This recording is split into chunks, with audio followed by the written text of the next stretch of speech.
Hello, you're welcome. You're welcome onto my channel today, and it gives me great joy to observe you viewing this video. Hi, I'm Dr. Olayinka Akanle. I'm a lecturer in the university. I'm a researcher. I'm a public speaker. I'm a life coach. On this channel, I do a number of stuffs: sociology, research, relationship, migration. So all the stuffs I do, you can easily cluster them into these four. And today, if you have not subscribed to this channel previously, what are you waiting for? Kindly subscribe and tell others. And if you have subscribed previously, thank you very much for staying tuned. Today, I want to discuss a very important matter in the context of migration. Now, migration is very common and people are moving across the world. And I've done many videos. I've made many videos on migration. How necessary is it to migrate or relocate abroad, how to win scholarship and studies abroad. Many, how to not migrate into modern slavery, how to migrate without using an agent. A lot of videos I've made. So kindly go through the channel and see these videos. So today, I'll be addressing a topic: how to choose the best schools for admissions and to study abroad. Many people go on a travel abroad and relocate on account of school. And I've mentioned several that education is one of the most sustainable ways to migrate or relocate. So, but many people have a number of issues selecting the best schools. How do I know the best schools? And many have migrated and chosen schools that later they found to be less desirable. So in this video, I'll be sharing some tips, to guide you as you choose schools to study abroad. Number one, don't be rigid about countries. I was talking to one of my mentees recently who wants to study a course. The course is available in a particular country, not in some other countries. Yes, you want to go and study an alternate course in another country. I said, no, let your course guide you. So don't be rigid about country you want to go. If you want to go on account of study, be more concerned about the course, your career. Your future is very much important. Some countries have strength in some courses than others. So be dynamic about choice of country. If study is actually your interest, let your career projection guide your selection of school and country. So don't be rigid about countries, and select a school with pedigree. Many schools now take advantage of desperate migrants or uninformed migrants. Some schools are no more than colleges internationally. Yeah, they call themselves university or some other things. So check the rating. Hear from alumni of the school, check the website, and check global ranking. Sometimes it's very important. Look at the pedigree. If you attend Ivy League, these are the best schools in the world. So it has its own advantages than going to schools that are not ranked and do not have pedigree. So look at the pedigree of the school. It may be very important. Then your best choice, your best course should guide you, like I've said. Then you may have to look at some options, migration route.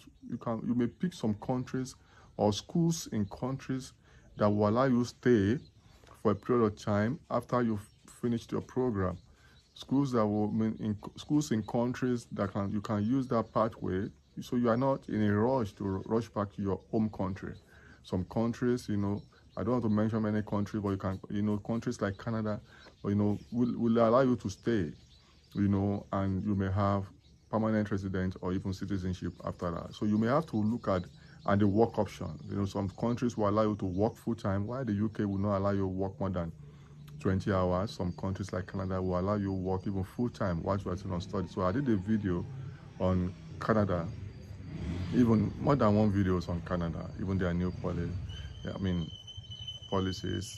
Check the channel, you will see the video on Canada. I've done on the EU, I've done also on the United Kingdom, I've done on Australia. So you can check. So choose a country that will allow you to work full-time to support yourself as an additional income, and countries that will allow you, maybe stay after, in case you decide to stay back in that country, so you are not pushed out. So it's very important. Also look at fees. Sometimes look at countries or schools where the fees are affordable. This is also very important because you don't want to go to school that the fee will shock you and your family. So try as much as possible to consider fees along countries, along courses. So a flip side of that is that you can consider scholarship. Explore scholarship very well. Some scholarships are available in schools in countries that are not so popular. I did a video on best countries in Europe. Some of these countries I mentioned, they have a lot of scholarship opportunities. Even if you want to go to some other countries that are very popular, I did a video on how to win grants or how to fund your study. You can also watch that video. So some of these schools, some of these countries have scholarship options. So let scholarship options be on the table. Let it be part of what you will consider as you are going for schools. If you view my video on how to win scholarship and study abroad, you will see I mentioned that if you win scholarship and you study with scholarship, like a very, very, very important personality, VVVIP, you are going to be royal while you are there. So consider scholarship. Some schools offer scholarships, some courses offer scholarships. So target those courses, those schools with scholarship. And that is very important. Then you can consider some countries or schools that will allow you to do further studies. Even sometimes they're the ones that will be begging you to stay behind and further your study. So check for those opportunities. Then you have to consider the immigration policy of those countries. Study the immigration policy very well, integration policy, opportunity to reintegrate in the place. Are they welcoming, to foreigners or immigrants? Do they have xenophobic attacks in those places? So consider their general immigration architecture. The environment is very important. The culture. Study the culture very well. Study the people very well. Do your research. If the people are hostile to immigrants, you may not want to go there because you will not enjoy your stay there. So, and immigration policies, like I've mentioned, would they allow you stay after? Would they allow you work full time? If you're on the program, it's very important. Then look at existing networks. Do you know people in this country that can settle you in? Do you have kinship networks? Do you have friends? Do you have neighbors? Do you have family members over there?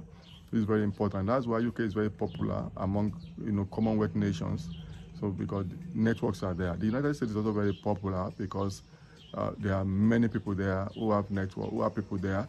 Even Canada now is increasingly popular because people already have existing networks in those places. You also don't want to go to places where you will be the only one that knows yourself. So sometimes consider existing networks in those places. Do you know people there? Do you have people who can assist you if you need help? So consider existing networks, both virtual, online networks. And if you don't have, it's not a reason not to go. You can join online networks. There are many online networks on courses, on schools. Even universities are building those networks now that you can hear from their previous graduates or other places. So join networks online and offline so that you are able to live very well. Then consider the security of this country. Is it secure? Then are there opportunities to bring your family along or to be reunited with your family within a short time? Many countries are now recognizing that family is important. So consider that and consider language. Are you able to cope with the language? Are you familiar with the language that they speak in the country? Some countries they have language schools that within 3 months, 6 months, you are functionally competent in the language, even for your. So most schools you have French and English options as taught languages. But what about opportunity to work on the street and live your life? So consider the option of language and try and start early. Some of these schools, it takes time to finish their admission processes. So start early. So time will not be a barrier to choosing your best school, your best course, and your best country.